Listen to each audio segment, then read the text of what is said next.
तर नमस्कार मंडळी, आज आपण आलो आहे महाबळेश्वरला. आणि महाबळेश्वरला आलो आणि राजाचं दर्शन होणार नाही असं कधी झालंच नाही. तर आपण आता महाबळेश्वरनं प्रतापगडाला जाणार आहे. पण प्रतापगडला जायच्या अगोदर इथे एक हस्तकला केंद्र आहे. म्हणजे तुम्ही प्रतापगडच्या लाईनीलाच लागतं. तर चला तुम्हाला मी दाखवतो ते काय आहे आणि कसं आहे ते. मी पण पहिल्यांदाच चाललो तिकडे. तर चला आपण जाऊया तिकडे. कधी तुम्ही आलात तर अशा प्रकारे एंट्री करा. तुम्हाला पहिलंच नाव दिसेल, हस्तकला केंद्र प्रतापगड माची. आणि बाजूला जेवणाची व्यवस्था केलेली आहे. पण जेवण कसं भारतीय बैठकसारखं. आणि हा आहे बाहेरचा नजारा.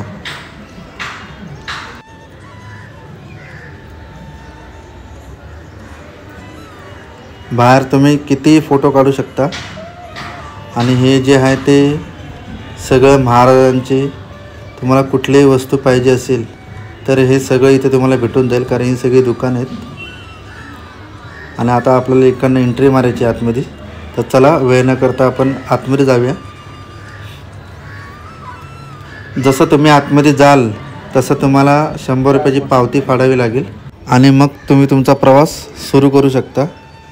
जसं तुम्ही आतमध्ये जाल तर पहिलंच नकाशा येतो प्रतापगड युद्ध. तर मला काय समजलं नाही, तर तुम्हाला माहीत असेल तर कमेंट करून नक्की सांगा. इथे लहानपणी महाराजांची हत्तीबरोबर झालेली युद्ध हे इथे दाखवण्यात आलेलं आहे.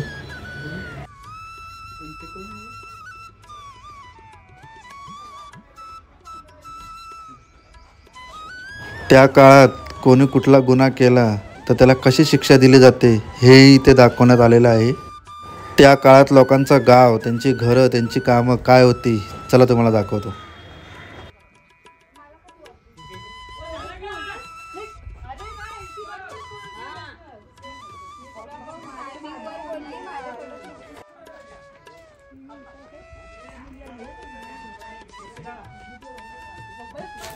चला इकडनं खाली जाऊया.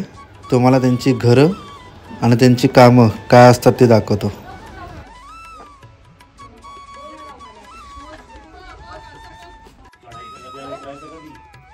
उद्या पण टाइम आहे आपल्याला सकाळी जायचं. ए दादा बस कर ना आता, इकडे घे. काढ की तू फोटो काढलास का? झालं ना?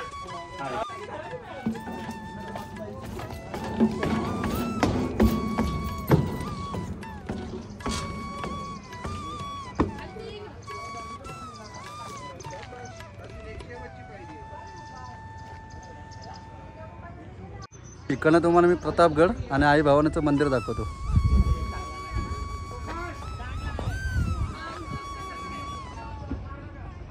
आणि आई भवानीचं मंदिर.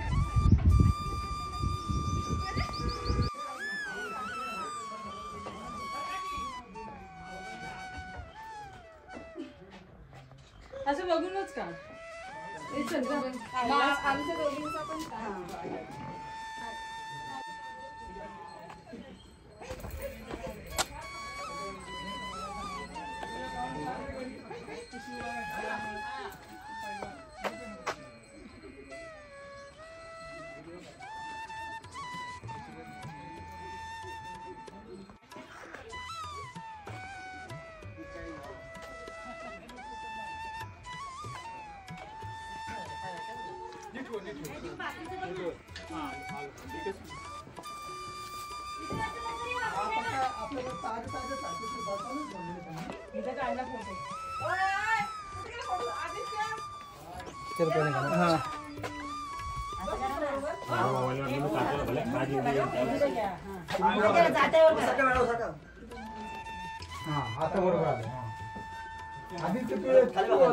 फोटोग्राफर होणार आतले बारी.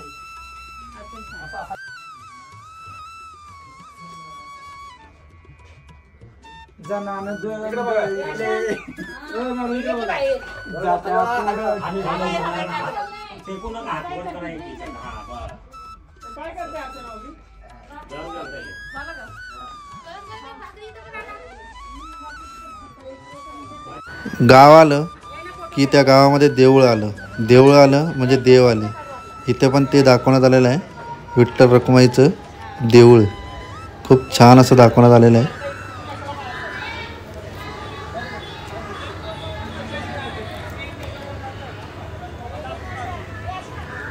आणि हा पूर्ण परिसर आहे ना गाव दाखवलेला आहे की गावाच्या बाहेर पोरं कशी खेळतात, कोणतरी झाडाखाली बसलेलं आहे, कोणतरी शेकोडी करायला बसलेलं आहे.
हा होता गाव आणि गावातले लोक आणि लोकांची कामं. चला आता खाली जाऊया.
चला तर तुम्हाला त्या काळामधला राजवाडा दाखवतो.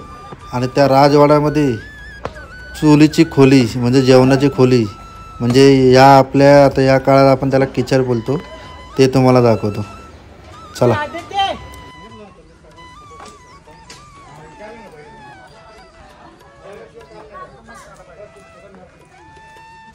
हा आहे राजवाडा.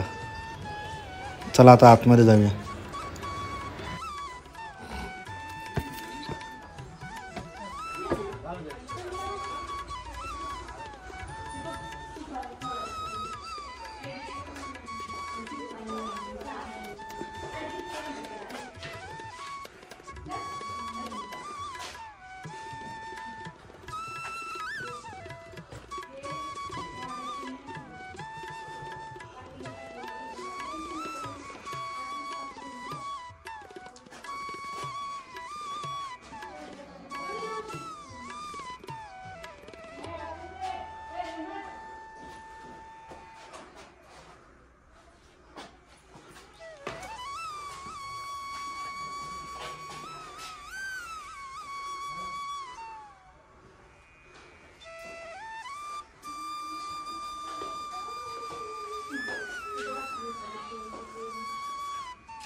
इथे उभे राहून तुम्ही फोटो काढू शकता.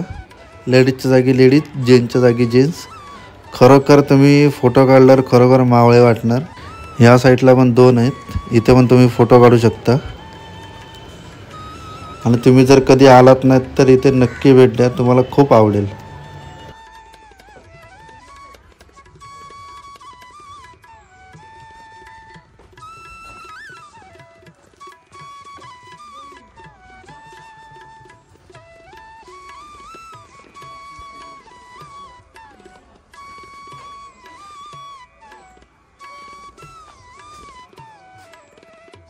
देवाने जर मला एक इच्छा मागायला सांगितली तर मी खरोखर महाराजांच्या काळात जाणं पसंत करेन. कारण आता या हस्तकलेमध्ये हे मावळे बघून, त्यांची घरं, त्यांची कामं बघून खरोखर अंगावर काटा आला. तर खरोखर देवाने मला इच्छा मागायला सांगितलं तर मी महाराजांच्या काळात जाईन. कारण जे आज आपण जगतोय आणि जे काय आपण आज जे पाहतोय ते फक्त आणि फक्त महाराज आणि आपल्या मावळ्यांमुळेच. आणि मित्रांनो, जसं तुम्ही आतमध्ये गेलात आणि सगळं बघून जेव्हा तुम्ही बाहेर येत असता तर तिकडे चंद्रकोर लावायला विसरू नका. जसं मला बाहेर कळालं की आतमध्ये चंद्रकोर आहे तसं मी पटकन धावत गेलो आणि चंद्रकोर लावून आलो. तर आतमध्ये गेल्यानंतर चंद्रकोर लावायला विसरू नका. तर तुम्ही महाबळेश्वरला आलात तर हस्तकला केंद्र शिवकालीन खेडेगाव याला नक्की भेट द्या. आणि नंतर मग आपल्या महाराजांच्या प्रतापगडावर जावा, आई भावनेचं दर्शन घ्या. तर अशा प्रकारे हा प्रवास आपला इथेच संपवतो मी. तर भेटूया आपण लवकरच नवीन व्हिडिओमध्ये. जय शिवराय.